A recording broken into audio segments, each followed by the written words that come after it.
This video is on numerical problems on integrated rate laws. So first let's think about the summary. So for different orders, you have different integrated rate laws. So here are the rate laws, integrated rate law equations for different orders, and also which plot should be linear. For example, for first order, your y is natural log of concentration and x is time. So if you plot natural log of concentration versus time, it should end up being a linear plot. And the slope will be negative k. So if you compare this equation with the straight line equation, you can see that n is negative k. And then you also have half-life equations for different orders. It's also a good idea to quickly review logarithms because in some of the problems you use logarithm rules. Log and 10 to the power, both are inverses of each other. So for example, 10 to the power 3 is 1000. But if you want to get 3, you have to do log of 1000. So you can see 10 to the power 3 is 1000, but log of 1000 is 3. Both are inverses of each other. Another way to think about this is if I apply log on both sides, since log and 10 to the power, those two functions are inverses of each other, they cancel out and you get 3 is log of 1000. Same logic applies to natural logarithms as well. Natural log or ln and e to the power are inverses of each other.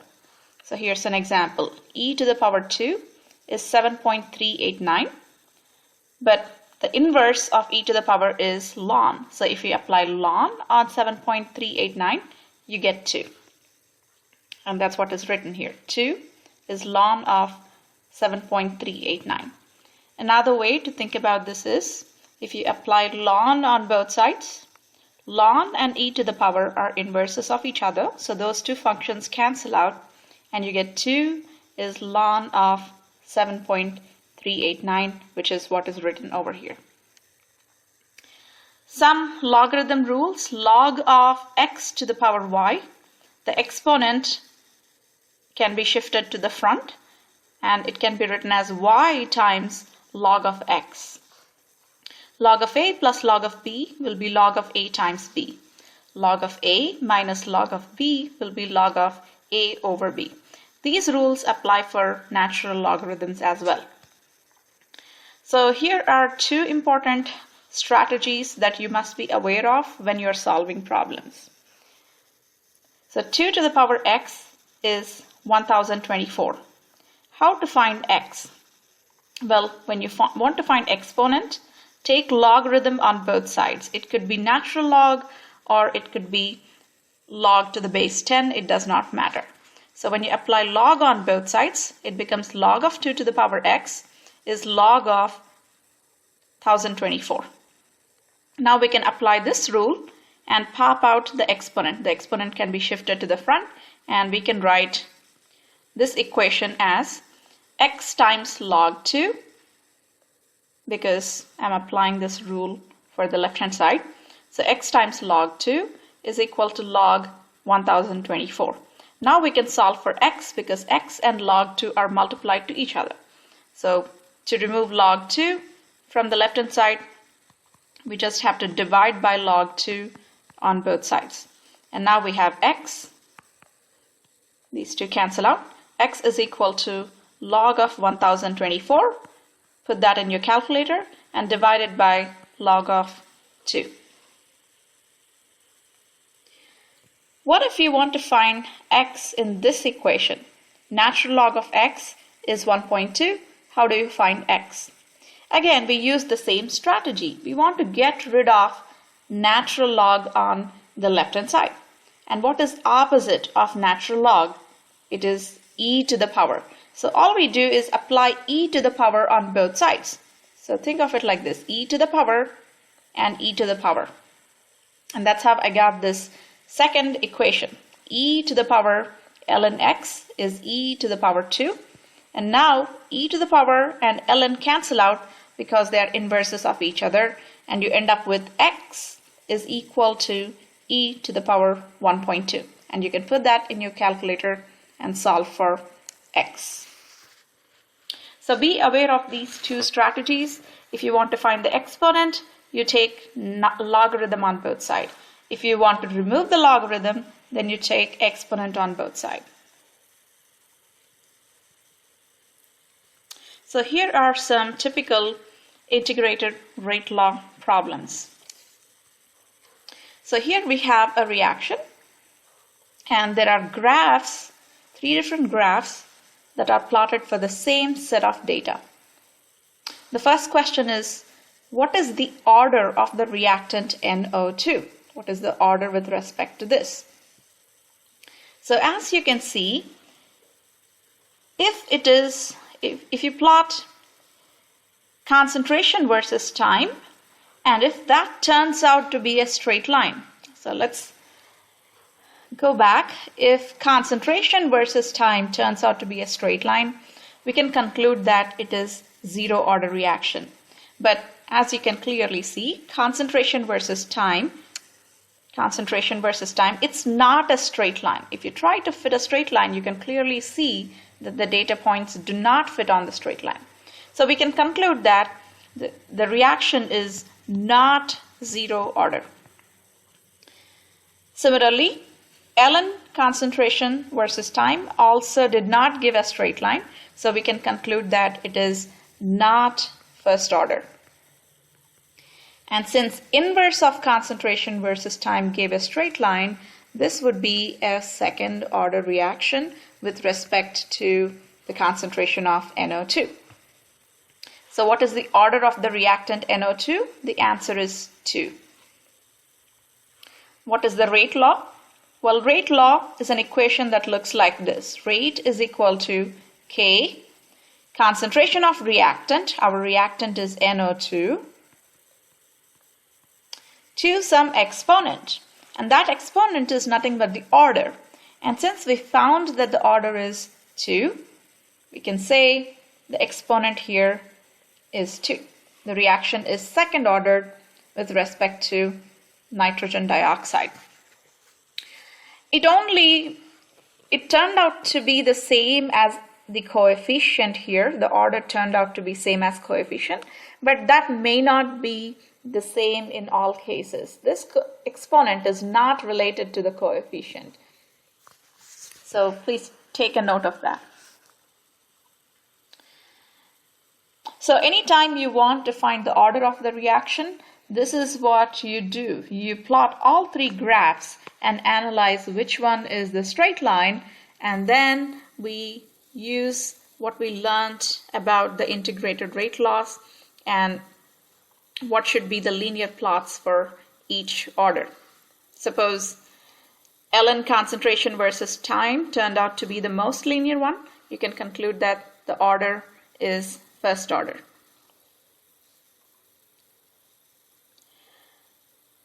Okay. So the next part of the question is, using appropriate integrated rate law, estimate from the data on the graph the value of the rate constant. So since we have a second order reaction, we have to use the second order integrated rate law, which is inverse of concentration at time t is equal to inverse of initial concentration plus kT. So if you compare this with y is equal to mx plus b, you can see that the slope will give you the value of k. So if you have the equation of the straight line already known, you can just use that slope and say that is equal to k. But since we do not know the equation, we have to use a different strategy. Well, you can calculate k if you know all other parts of this equation. So if you select any data point, let's say you selected this data point, then we can plug in the values of all 3 parts. As you can see, time for this data point is 60 seconds. So time is 60 seconds. We don't know K. And at time t, the concentration, the value of the y-axis, okay, the value of the y-axis is 1 over concentration. So this is 1 over concentration of NO2 at time t, at time is equal to 60 seconds. So this 1 over concentration value is 150. So as you can see, this point here would be 150. Notice that you should not do 1 over 150 because the y-axis is already an inverted concentration. It is 1 over concentration. So the y-axis 150 value is the value of 1 over concentration. And then this part is the y-intercept. So it is the value of 1 over concentration at time 0. So that's nothing but the y-intercept where the line touches the y-axis, and that value is 100. So this y-intercept is 100. And now all you need to do is solve for k. And k should turn out to be 0.83. And what about the units? Well, you can calculate units two ways. The unit here will be 1 over concentration. So the unit here is molar inverse. And the unit here is also molar inverse. So when you rearrange the equation, rearrange the units as well and calculate the units for k. Another way to calculate units for k is to realize that k is related to the slope. And we know that slope is change in y over change in x. So the units of slope should be units of y-axis divided by units of x-axis. So in this equation, the units for y-axis will be 1 over concentration, which is 1 over molarity or molarity inverse. So molarity inverse is the y-axis units. And the units for x will be time in seconds. So the units are molarity inverse over second, which can also be written as molarity inverse, second inverse. So that's the unit for k from this graph. So molarity inverse, second inverse will be the unit. And that's how we calculate k using one data point if you do not know the equation for the straight line. Next question. A zero order reaction will take 45 seconds to decompose to 0.9 molar. So what this is saying is there's a reaction, you know that the reaction order is 0, and it takes 45 seconds for the reactant to decompose to a concentration of 0.9 molar. So this concentration is the final concentration, because the problem says it is decomposing to this value. So this is the final concentration, which can be represented by AT. And this is the time taken to reach that concentration. Knowing the initial concentration is 1.5 molar, so this problem is telling us that it gave us the initial concentration, so that's represented by A0. What is the rate constant of the reaction? Rate constant is represented by the letter K, so this problem is asking us to calculate K. So anytime you're relating rate constant, concentrations and time, or just concentrations and time, you have to think about the integrated rate law. And the integrated rate law we are going to use is the one for the zero order reaction, which is concentration at time t is equal to concentration at time 0 minus kT. We know all parts except K, so we can plug in the parts and calculate K. And it's always advisable to plug in along with the units so that you get the right units out. So let's do that. AT is 0.9 molar. A naught is 1.50 molar minus K. T is 45 seconds. Now we are going to isolate this. That means we have to remove this number from here. And since this is added up, you have to subtract out 1.5 from both sides to remove this. So let's do that. Subtract 1.5 molar from both sides. 1.5 molar minus 1.5 molar, this goes to 0. 0.9 molar minus 1.5 molar, and that's going to be negative 0.6 molar. Negative 0.6 molar is equal to negative K times 45 seconds. Now we have to isolate K on this side, so divide both sides by negative 45 seconds. So as you can see, negative and 45 seconds cancels out on this side, and you have K isolated on the right. So on the left hand side, negative 0.6 divided by negative 45 will turn out to be 0.013, and the units, as you can see, would be molar over second, which can be written as molar per second. So that's your answer. K is 0.013 molar per second.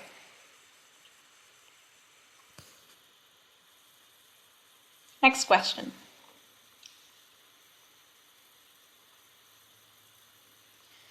The reaction below is a first order reaction in hydrogen peroxide.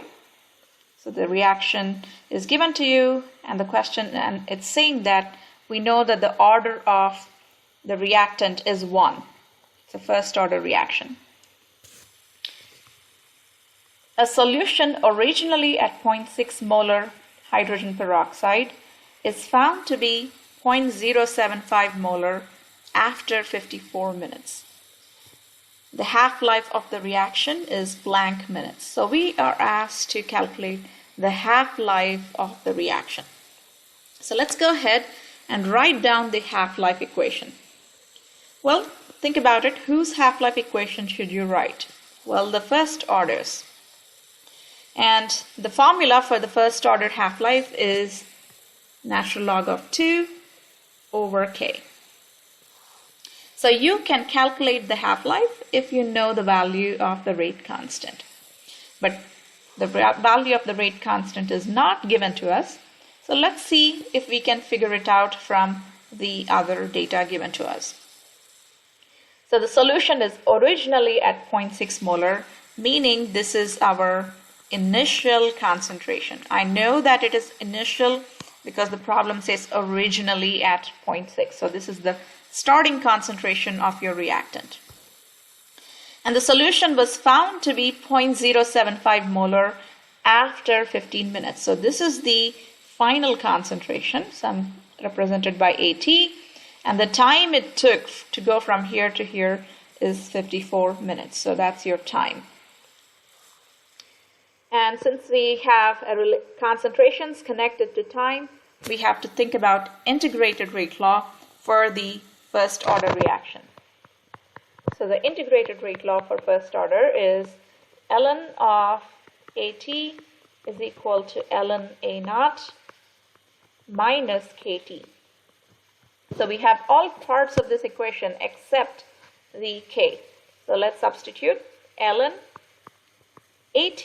So AT, the final concentration is 0.075 molar, is equal to ln A naught, which is 0.600 molar as written here, minus K times time. Time is 54 minutes. I wrote down with the units so that I can calculate the correct units for K.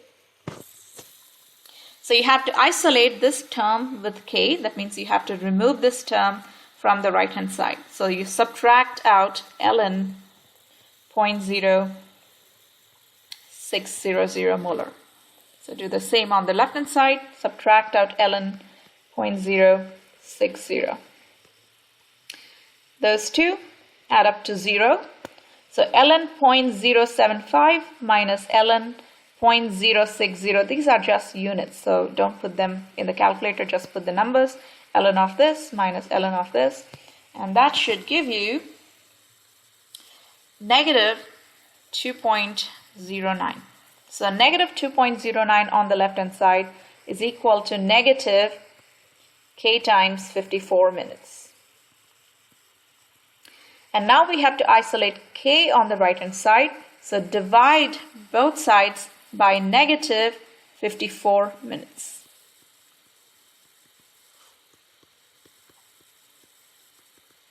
Now negative 54 minutes and 54 minutes cancels out on the right hand side, and you're left with only rate constant on the right hand side.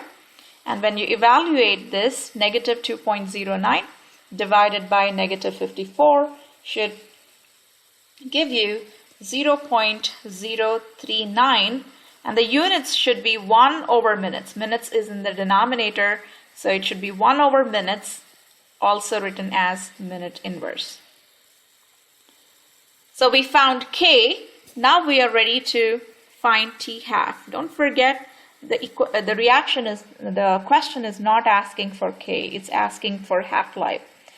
The reason we found k is so that we can plug it in here and eventually calculate t half. So now we are ready to calculate the half-life.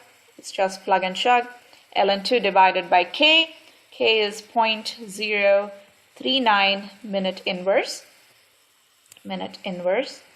And the answer will be, it's going to be 18. So plug that in your calculator, ln2 divided by this number, you get 18.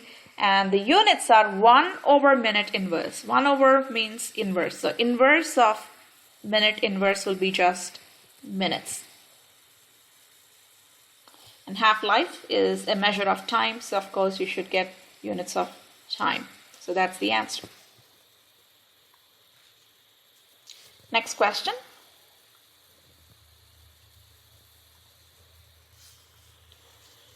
Sugar decomposes in acidic solution to its two components, glucose and fructose. The reaction is first order in sugar. So I'm going to underline that. Now we know the first order, that it's a first order reaction. The rate constant at 25 degrees Celsius is 0.21 hour inverse. So we know that the rate constant is this number, and we denote rate constant by K. So that is our K. This temperature is usually specified when you state the rate constants, because rate constants depend on temperature. So usually in problems, rate constants are stated along with temperature, but you may not be using temperature anywhere. It just makes sense to always state rate constants with temperature because they depend on temperature. Okay, so rate constant is given to us, and the first question is, if the initial concentration of sugar is 0.01, so that's the initial concentration, because the problem is telling me that it is initial concentration. And what is the concentration after 5 hours later? So the question is saying that if the time elapsed is 5 hours, if the time is 5 hours, what is the concentration at this after this 5 hour time? So the question is asking us to calculate the final concentration at this 5 hour time. And final concentration is represented by AT. So we are relating K, time, initial and final concentrations. So we have to think about integrated rate law for the first order reaction, which is ln AT is equal to ln A naught minus KT. We have all parts, we just need to plug and chug. So ln AT, we don't have AT, we are calculating that, is equal to ln A naught. A naught is 0.01, so ln of 0.01 molar minus KT. T is 5 hours. I'm going to plug in K, so let's go ahead and plug in the value of K. K is 0.039. 2, 1, our inverse. K is that times time, which is 5 hours. So let's evaluate the right hand side. So ln of this, first let's think about the units. Ln of anything, this doesn't have any units. So this has no units. And as you can see, our inverse and our cancel out. So here also we have no units. So the right hand side will not have units. You can put this in your calculator and evaluate the right hand side, and that will turn out to be negative 5.655. Okay, so make sure you put a parenthesis because you have to evaluate this product first and then do ln of 0.01 minus the product. If you want to do it in the same step, you have to make sure that you put the product within the same parentheses. Okay, so we have ln of AT is this number. So if you're getting confused with writing out this AT, just think of it as X. Instead of calling AT, let's just call AT as X. Now, how do we find X? Remember what we talked before. If you want to remove ln, you want to do inverse of this ln function. And inverse of ln is e to the power. So apply e to the power on both sides. That means you take both sides, raise them as exponents of e. So e to the power and ln cancel out because they're inverses of each other, and you get x is e to the power negative 5.655, and that will be 0.0034. And since this is concentration, as you can see, concentrations should have had molarity as the units. So the concentration is 0.0034 molar. So we can just replace X with AT now. So the concentration at time T is 0.0034 molar. And that's the answer to your first part. Now the second part of the question, let's look at the second part of the question. It's saying how many hours does it take for 80% of sugar to decompose? So this is asking us to calculate the time. And it did not tell us anything about the initial or final concentrations in this second part. All it gave us is 80% of sugar decomposes. Now, you can interpret this 80% as a ratio. So 80% decomposes. Decomposes means reacts. Percent means it's 80 out of 100. So 80% means 80 reacts out of 100 initial. So if you have 100 as the initial concentration, then 80 reacts. So this 80% can be interpreted as a ratio between amount reacted and the initial. Okay, so you're seeing a ratio here. And remember, in our integrated rate law, we actually have a ratio. Let me show you how you can change this into a different form. So let's rearrange this a bit. So ln of AT is equal to ln of A0 minus KT. So I'm going to subtract both sides by ln AT. So subtract both sides, ln A0 from both sides.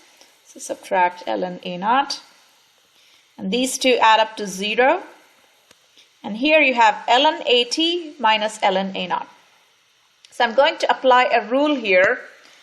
Ln A minus ln B will be ln A over B. So ln AT minus ln A0 will be ln AT over A0. So that will be what the left hand side is equivalent to, and that is equal to negative kT, what is left on the right hand side. So now you can see the same equation, it's just rewritten into this form, and in this form you can clearly see that you have a ratio, and this is the initial and this is the final, meaning the amount left. Okay, so this is a ratio of leftover concentration and the initial concentration. 80% means 80 reacts out of 100 initial. So 80 reacts also means 20 is left over. So you can interpret this as 80 reacts means 20 left over, 20% left. So what is left divided by what is initial? So this ratio is 20 divided by 100, not 80 divided by 100. Let me repeat that, because this ratio is what is still remaining divided by the initial. We don't want the ratio reacted, we want the ratio left. So 80% decomposed means 20 is left. So the ratio between what is left and the initial, 80 over A naught, is 20 over 100. So now we know the ratio, we can just substitute that ratio in here.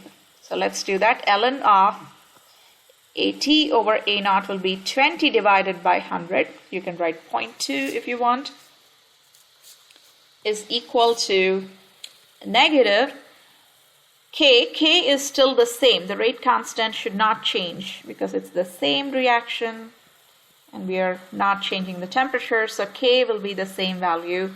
And now you can calculate the time. So you can evaluate the left hand side. That turns out to be negative 1.609 is equal to negative 0.21 hour inverse times T. Now isolate the time. That means you need to divide both sides by negative 0.21 hour inverse. These two cancel out. And then time on the right hand side is equal to negative 1.609 divided by negative 0.21, which will turn out to be 7.66, and the units will be 1 over our inverse. 1 over means inverse of our inverse, which will be hours. So T is equal to 7.66 hours, which you can round to 8 hours for sig fix. So there's your calculation. So remember, integrated rate law can be rearranged into this form, which has a ratio. So as long as you're given the ratio and the K, you can calculate time. So now you can treat this, instead of having 4 parts, you can treat this equation as having only 3 parts, a ratio, a K, and a T. If any 2 parts are given, the other one can be calculated. Practice interpreting percentages into AT over A naught. Here are some more examples. Suppose the question says 30% left. That means the final divided by initial. The ratio of final to initial will be 30 because 30 is left, and assuming that you started out with 100. So if you start out with 100, 30% of 100 is 30. So this ratio will be 30 over 100. But if it says 30% reacted or decomposed, so in that case, AT over A naught will be 70 over 100, because 30% reacted means 70 is the remaining if you started out with an initial 100. So that's our video. That's the video on integrated rate law equations.